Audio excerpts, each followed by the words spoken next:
Okay, good morning mga kamungkil builders and tutorial. Ayan, papaabot tayo ng tutorial. Long videos to mga kamungkil, tapusin nyo at nang may makukuha kayong kaalaman dito, no? Ang ipapaabot yung video sa inyo is kung paano mag-install ng smart lock, no? Sa smart lock, maraming mga design yan. So, ito sa akin, baka sakaling ito yung makakasagupan yung design sa smart lock. At least may guide na kayo, no? Ito yung smart lock mga kamungkil nating ikakabit. Ito yung design niya, no? Ayan sa harap. So laging ugaliin, ang lalapatan nyo ng inyong smart lock kailangan malinis at may sapin, na importante yan. So ngayon, kapag binuksan nyo ng inyong smart lock mga kamukil, ang pinakauna yung gagawin, huwag nyong ihiwalay-hiwalay yung mga nagsama-sama na spill part nya. Kasi mga kamukil, sa bawat spill part may mga kasama yan, tulad nito, no? Ito yung pinaka-lock niya. So may kasama siyang screw. Ibig sabihin, dyan siya magagamit. Tapos yung isa namang balot, ito yung kasama niya, no? Magkasama sila. Yung susi niya at saka pinaka main lock niya na magkukontrol yan dito. Ito mga kamukilo. So kung ano yung mga forma nitong mga lock na to, makikita nyo yan dito kung saan siya ipapasok. Yan. So pangatlong bukas ko, ito yung mga screw and nuts. Ayan o. Yan, extensional nuts. May mga spring, saka may mga pin lock, ayan o. So, magkakasama yan. Kapag ka nagkagamit kayo ng isa dyan, ibig sabihin, sunod-sunod na yan silang gagamitin. No? Basta wag nyo lang ihiwalay-hiwalay. Tapos, meron tayong pinaka-body nya, pinaka-casing ng ating lock. Tapos, meron tayong rubber gasket, no? Sa labas to malalagay sa loob to banda malalagay mga kamukil. Pwede rin sa labas. Meron tayong pinaka-guide ng ating lock. Dito siya papasok. At meron tayong battery. Meron tayong charger. Meron tayong card. Ito yung nilalaman. No? Pag i-install nito mga kamukil, ang pinakauna yung gagawin o gagalawin, ito. Kailangan may pasok nyo muna siya sa inyong pinakapinto. Ito mahirap to mga kamukil, itong pag-i-installan ko nito kasi WPC, ayan kung nakikita nyo. At saka plus door lang to mga kamukil, plywood lang sa ilalim nito. Ang may frame lang nito sa labas lang, ito lang nakahoy, no? So sa kabilang room nito na installan ko na, super hirap. Pero kapag ka mga solid door mga kamukil, madali lang to. Kung napapansin nyo, lampas na ng malapit na 3 inches yung kapal ng ating pintuan dahil sa fluted panel na ilalagay natin. So mahirap to, no? Pero di bale, dahil itong mga thread na to, itong mga screw na to is extension na yan. Pwedeng putulan, pwedeng hindi, no? Kung sakaling, pero laging may sobra yan. Lahat po yan ng mga lock na yan. Ito, pwede pa yung putulan. Ito, pwede pa rin itong putulan. Ayan o, may mga groove siya. At higit sa lahat, ito, pwede din itong putulan, no? Kapag sumubra. So adjustable po. For short, ang mga lock na yan. So ito yung pinakauna yung gagalawin. Kailangan ito yung mauunan nyo sa pagpasok bago kayo gagalaw sa iba dyan. Pinakaunang steps na gagawin nyo, ito yung kailangan yung ipasok. Okay? So sa paglagay naman nito sa pintuan, laging 1 meter yung pinaka-standard sa paglagay ng ating mga doorknob. So ibig sabihin, ito yung tatargetin natin ng 1 meter kasi ito yung pinaka main nya ito. So ito yung matatapat sa 1 meter. So may guhit na ako dito mga kamukil dahil may butas na to. Kita ba? Ayan, may butas na siya. So may guide na ako. So itong guide na to, itong pinaka-center ng kahoy, itong lapad ng kahoy, kukunin natin yan. Tapos kunin natin yung kalahati, no? Tapos guhitan natin. Ganon dito sa baba, kalahati din. Kailangan maguhitan natin yan para masusunod natin ang tuwid. Kasi kailangan tuwid, yung pagkabutas nito, straightan. Kasi kung napapansin nyo yung ating lock, straightan siya. So ngayon, kapag hindi nagkaka-straight o sasabit ng konti itong part ng isa dito, hindi magpapunction yung ating electrical lock. Hindi yan magpapunction kasi may sabit siya dito. Tutukod yan. O kailangan swabe, smooth yung pagka butas natin dito. Okay, umpisahan na natin. Okay, yung mga gamit ko lang dito mga kamukil, gusto ko lang ipakita sa inyo, no? Para may ano din kayo mga gamit. Meron akong martilyo, meron akong pahit, screw, eskwala, drill, tapos pambutas natin sa doorknob, tapos metro, meron akong label bar, meron akong grinder at saka barina. So yun yung pinakagamit ko dito, and especially mga kamukil, yung pang markings natin. Meron tayong lapis, So ngayon, ito naguguhitan ko na siya. Ayan, ito yung pinaka-guide, ito yung pinakalaki ng ating lock, ito, na kung saan ito. So, pag magbubutas na tayo dito sa harap, hanggang dito yan. Ito yung bubutasan natin. Ayan, dito sa pinakababa to na guide. Hanggang dito sa pinakataas. Kailangan butas po yan. Butas po yan siya. Dahil ipapasok natin to. So, itong butas na to, saktong-sakto yan. Dito, ayan, mula sa taas, pagpasok natin, kunin natin yung kalahati ng pinaka-frame natin na kahoy para nandyan siya sa pinakagitna, mailagay natin. Okay, ngayon, sa pagkuha naman ng mga guide nito, kung mahirapan kayo magsukat-sukat, simple lang. Basta nakuha nyo na yung diagram nitong laki ng ating lock na ilalagay dito, itatapat nyo na lang siya, nasundan nyo yung guhit nya. Ayan. So ngayon, mamarkingan nyo yung mga butas na yan dahil lock po yan. Itong butas na to dahil lock po yan, ayan, may mga guhit, may mga marking, di ba? May mga butas na. Diyan ko itatapat yung ating pambutas. Ayan, ito pa yung isa, may butas din sa ilalim. Tatapat nyo na lang yan. Kabilaan po yan, At saka dito sa kabila, tatapat nyo lang yan. Ang una nyong bubutasan ay wag ito, Itong dito pinakaharap, mamaya na yan. Ang una nyong bubutasan ay ito. Siguraduhin nyo muna to, itong pampapasukan natin ng mga lock na yan, ayan, Okay, butasin na natin. Okay, ito na siya. Nabutasan na natin. Kung nakikita nyo. Mahirap talaga ito mga kamukil. Fluted panel yung kinakabitan natin. So, pagka solid door to, napakadali lang nito para sa akin. So, nabutasan ko na yung mga gilid. Ngayon, ang susunod natin bubutasan mga kamukil, itong pinaka sentro. Itong pinaka gitna. Madilim. Saan ba to? Yan. Ito yung pinaka gitna nya. Ngayon, ang ginagawa ko dito, pero kapag solid door to mga kamukil, ang gagawin nyo, kung gaano kalapad yung frame na nandito, diretso na kayo sa gitna. Hatiin nyo lang itong frame na to. Yan. Sa pinakagitna kayo start talaga. Maglalagay nitong lock. Ito sa akin mga kamukil, dahil renovation to, hindi na tinanggal itong mga jam na to. Yan kung napapansin nyo. Lampas yung ating PVC.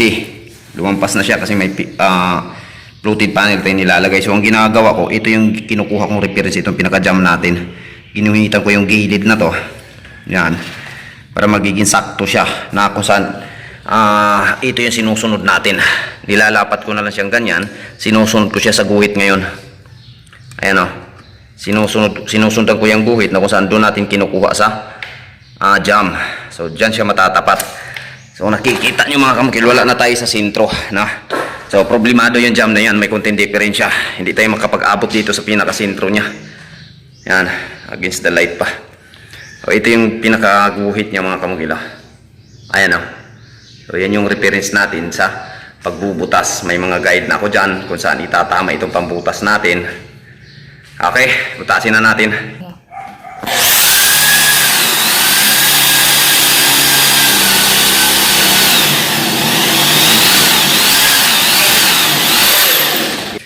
Okay, ayan siya, butas na, Hirap butasan mga kamukilo. Pagka ganito mga pintuan, ang dami pa akong masasagasaan. Ayan, Abi, yung pako, Ilang, kaya natin yan. Okay, dito na natin magagamit ngayon yung pahit natin. Tigib na kung tawagin sa Bisaya. Iusin na natin to. Okay, butas na siya mga kamukilo. Ganito yung butas niya, Pero yung pinaka-square niya, hanggang dito lang itong guhit na to, hanggang dito. Ayun, nagtataka kayo bakit may ganyan, dahil yan dito mga kamukil, At bakit umabot yung cut natin dito, dahil yan dito. So ngayon, papasok na natin to. Lagi nyong tatandaan mga kamukil, itong mga lock natin yung position nya. Left ba siya o right yung bukas nya kapag nasa labas ka, o left ba yung bukas nya kapag nasa labas ka. So pasok na natin to. Laging tandaan yan mga kamukil, yung position ng ating lock. So ngayon, isa sa pinaka-problema natin dito, dahil pag nasa labas ka, left side yung bukas natin pa ganyan. Ngayon yung lock natin, hindi pwedeng ganyan yung plastada.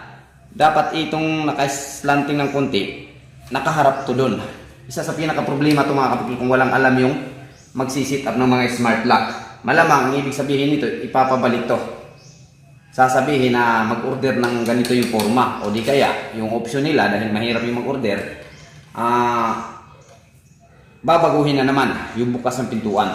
So kapag ka ganito mga kamukil, diskarte nito, kasi baliktad siya, ang gagawin nyo lang dyan, napaka-basic, no? Kung may alam ka. Ayan, yung gagawin nyo dyan mga kamukil, kapag may alam ka, madali lang yan. Nakikita nyo itong screw na to. Ayan, nakikita nyo yan. 3 screw yan, tatanggalin natin yan. Pause. Okay, tatanggalin natin itong 3 screw na to. Yan. Para maikot natin yan. Ganyan na yung diskarte mga kamukila. Kapag baliktad, kailangan nating ikutin to, no? Kasi kung saan papunta yung ating pagsara, dapat dun to nakaharap. Pause. Okay, natanggal na natin yung 3 screw dito. Dahan-dahan lang mga kamukila kasi pipitik to. May mga spring to eh. Yan. Pag natanggal na natin yan, iikutin lang natin to. See? Oh. Ayan. So ngayon, magagamit na natin siya pa ganyan. Kasi ganyan yung sara niya. Kanina kasi ganyan eh. Malamang kapag walang alam o experience yung mag-i-install ng smart lock, talagang libog ang isip, no? Yan. Yan. Tapos, babalik natin siya. Okay. Ayan na siya mga kamukila. Yung problema natin, nabaliktad na natin. So ganito dapat yung forma niya. Pagsara. Pause. Okay, ang susunod natin mga kamukil, dahil naikabit na natin to, ang susunod nating gagawin is ito na, no? Sa labas na side na handle mga kamukila, yung controller niya. Ngayon, alamin natin, tingnan natin dito kung ano yung mga pwedeng ipasok dito. Ang purpose natin mga kamukil, para makuhaan natin to na sukat, kasi ito yung maglalak sa kanya mamaya. So may ilalagay dito mga kamukil na ito siya. Yan, makikita nyo yan sa item pagdating. Papasok nyo yan. Yung dulo nito may iba-ibang hitsura. Ito may lapad, dito din bilog lang. So yung pinakapaglagay nito, ito yung pinakamauuna. Yan. Okay. Ngayon, bakit ba kamukil may lapad dyan? Ang purpose kasi nito mga kamukil, paghigpit niya. Dito pero pwede na yung kamay, ganyan. Bali, dalawa yan mga kamukil, baba at saka taas. Yan. Yan yung pinaka-purpose niya. So, dito natin ipapasok mamaya yung screw na kung saan siya yung maghihigpit nitong dalawa. Ito. Ito siya. Ganyan. Siya yung maghihigpit. Okay? So, ngayon, ang gagawin natin, tingnan natin dito. Naikabit na natin to. Anong lock na pwedeng ipasok dito? So, ito na. Dito na ngayon papasok ito. Kailangan sa pagkuha ng guide nito para magbutas dito, ipapasok nyo to. Ito yung pinaka-guide niya. Ito yung pinaka-guide niya. Yan o. Papasok nyo siya dyan. Tapos, dyan siya sa gitna na butas malalagay. Tapos, ito ding wire, kailangan makalabas to doon sa likuran. Dito. Para maikabit natin to sa kabilang parte ng ating controller ng handle. Okay? Pasok na natin. Tanggalin na natin tong mga screw na to. Para sureball yung ating pagkakuha ng guide. Pwede din mga kamukil, ang gagawin nyo, sukatin nyo lang to mula dito, papunta dito. Makukuha nyo yung sukat dito at makukuha nyo rin yung sukat nito. Doon kayo magbubutas. At saka itong wire kung saan kayo banda magbubutas. Sa atin, para hindi kayo malilito, papakita ko sa inyo yung aktualan. Pasok natin to. So ngayon, napasok na natin siya mga kamukil. Ito yung mahirap dahil fluted panel. May ano pa tayong fluted panel. No? Kapag solid door to, hindi ko na kailangan kunan to dito. Ngayon mangyayari, ikakat ko pa itong fluted panel na to. So naipasok na natin siya. Yung purpose dyan mga kamukil, yan o. Yan yung function niya. Yan o. Okay? Pagpasok nyo nito mga kamukil, may babantayin kayo nito. Para hindi kayo mahirapan. Ito kasi yung tutulak upang u-open to. Itong parang penyo na to. Kapag ipasok nyo lang, kailangan maka-align siya dito para pagpasok natin wala sumasabit. Baka kasi mamaya pipilitin nyo para lang papasok. Ayan. Ayan. Pag hindi yun naka-align, talagang hindi papasok yun. Ayan. Okay. So ngayon, kabit na natin ito. Itong ating, dito natin siya anuhin mamaya mga kamukil. Kakat. Ayan. Pasok natin dyan. Tapos ngayon dito na magagamit yung ating level bar. So ito yung linya ng ating wire. Dito tayo mamaya bubutas ito na straight na to. Para makapalabas tayo dun sa tawag nito. Akin na yung level bar king B. Katuking. Okay. Naka-level bar na mga kamukila. Kailangan makukuha mo yung saktong tuwid nito. Kasi pag hindi mo nakukuha yung saktong tuwid dito mga kamukil, pag kabit mo sa kabila nito, hirapan ka. Buhitan natin ito kasi ikakat natin itong floating panel na to para makahawak itong lock na to dito. Kasi makapal siya. Okay, ayan na. May guide na tayo. Ayan. Ito yung ikakat natin para mabaon natin kundi yung pinaka-handle niya. Tapos dito tayo magbubutas para sa mga screw. Ayan. Okay, butasan na natin. Gamit natin yung drill. Pause. Okay, nabutasan na natin mga kamukil yung mga dapat butasan. Ngayon, kinakat ko na itong WPC. So, ganito kahirap itong mga kamukil WPC na lalagyan natin ng smart lock. Pero abangan nyo yung finish. Okay, pause. Okay, mga kamukil, ayun kung nakikita nyo, grabe pahirapan mga kamukil, di ba? Pero gagawin natin maganda yan. Nakat ko na siya, kailangan ikat to para magpantay itong ilalagay natin. Pero kapag solid door to mga kamukil, hindi na ito mangyayari. Napakaganda nitong tingnan. Ito kasi, prepare to sa mga solid door. Okay? So, bago natin ito ikabit, may gagawin pa tayo dito. Kasi dito yan malalagay. Yan, kung napapansin nyo mga kamukil, medyo lumubo to ng konti. Ayan o. Diba? So may ilalagay tayong screw dyan na siya yung hahawak dito. Yan, para magiging pantay to. Ito mga kamukil, napapansin nyo may butas siya. Dyan itutusok natin yung screw mamaya mula dito. Okay, lagay natin. Ganyan siya.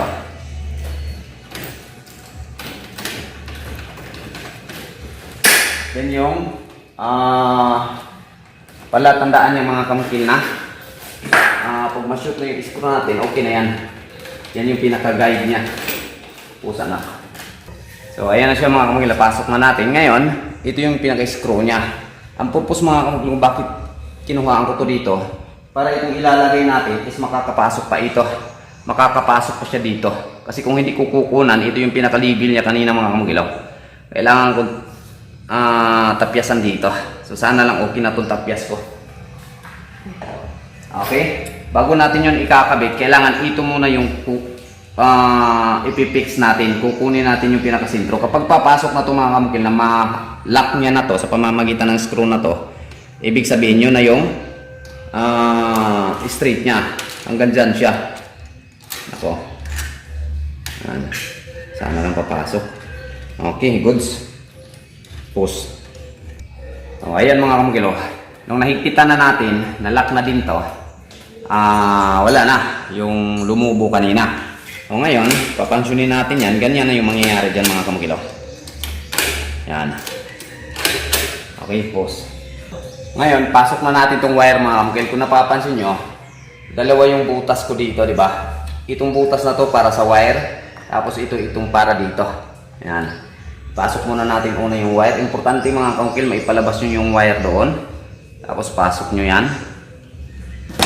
Yun, shoot. Okay. Ayan siya.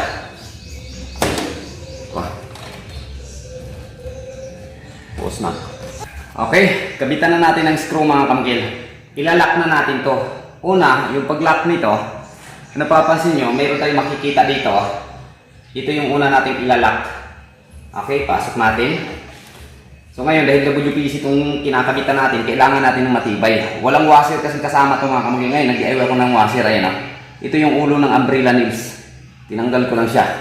Ngayon, dahil mahaba ito mga kamukil, ito yung sinasabi ko na pwedeng putulan to. Na? So maliit lang yung kakailanganin natin dito. Ito lang yung hanggang unang groove lang tayo dito. Kakat natin. Push mo muna na. Ngayon lock na natin.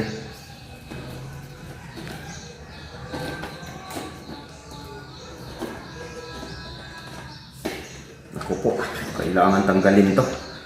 Tanggalin muna natin ito mga kamukil. Lalapat yung ano natin. Push na. Ay, nakat na natin yung bumukol na WBC mga kamukil. Kailangan pagka ganito mga kamukil, diskartehan ha. Matibay yung guts mo dito. So nagkakabit ka ng mga smart lock sa WPC. Na plywood lang, hindi naidikitan. Okay, ayan na siya. Titingnan natin, ito yung pinaka-forma niya.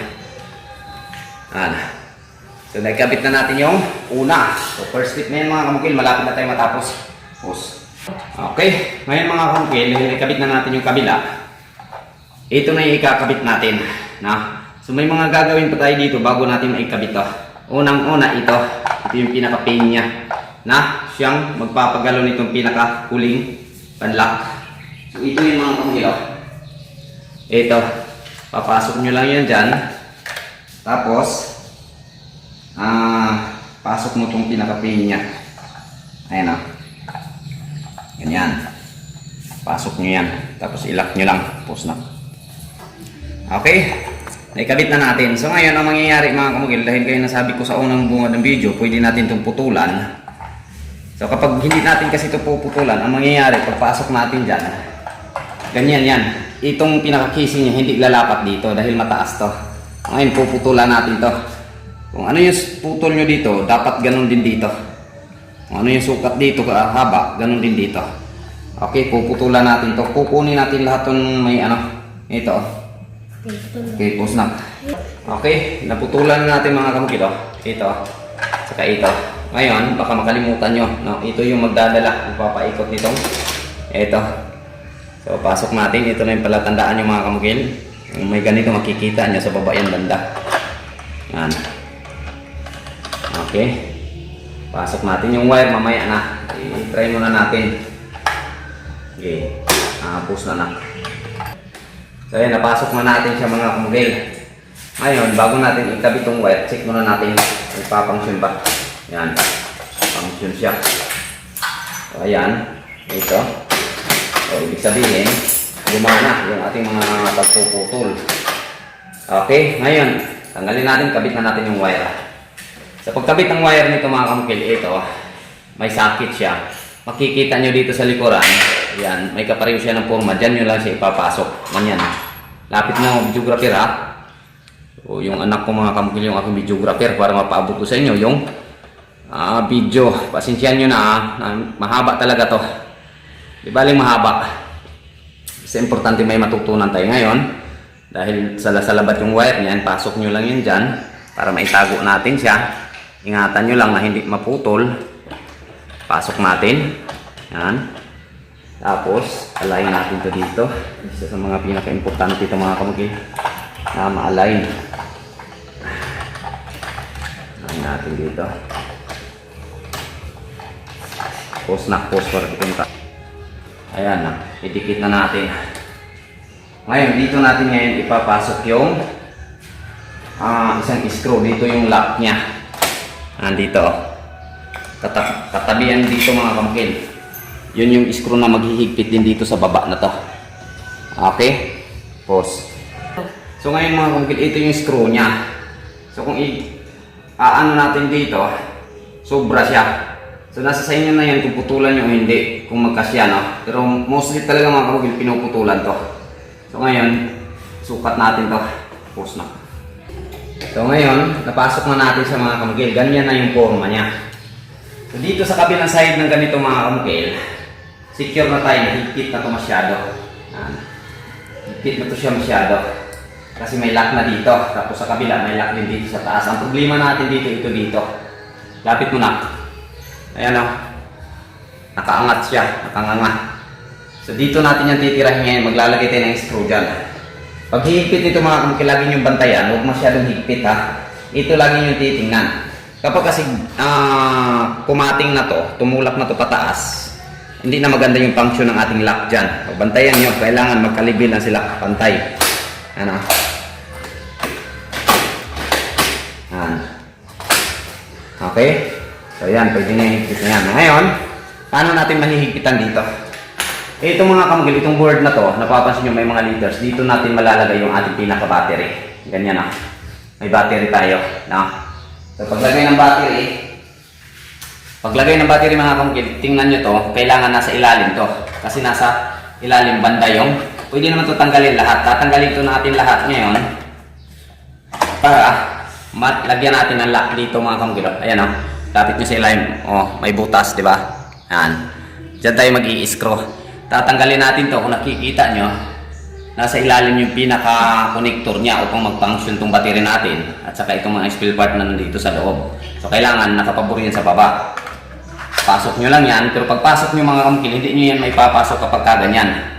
Na, kailangan tanggalin nyo muna yan. Ganyan lang yung ano yan niya mga kamukil. Ganyan lang o. Ganyan. Pag nagpapasok kayo nitong battery na to, ganyan lang. Pasok sa ilalim. Goods na yan. Oo, ayan. Napapansin nyo, di ba? So, kung ating papangsyonin na yan mga kamukil, ilak na natin. Okay tayo. Yan. Na, gagalaw pa siya. So, ilak natin. Yan. Okay. Function siya. Ngayon, ilak na okay. Baliktad pa yung setup niya mga kamukilo. Kung napapansin nyo, pag bubuksan natin, ang mangyayari, maglalak siya. Kapag ilalak na natin, ang mangyayari, bubukas siya. So ito yung ating aayusin ngayon, no? Kailangan maayos to. Kung ilak natin, mag-u-open. Ngayon, kung i-open natin, maglalak. Okay? Ayusin natin yan. Pause. Okay, tapos na siya mga kamukilo. Yung pagka-sit up natin. So, function na po yan lahat. Yung ating mga ginawa. Ang problema lang mga kamukil, baliktad. Pag pindutin natin dito. Ayan, yan. Instead na open siya, magsasara. Ito kasi nakalock dapat eh. Ang function niya, unlock niya, open. Okay? So ito mga kamukil, wala na akong ano dito. Hindi ko na to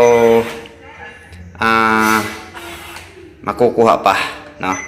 Technician na talaga kailangan dito. Ayan.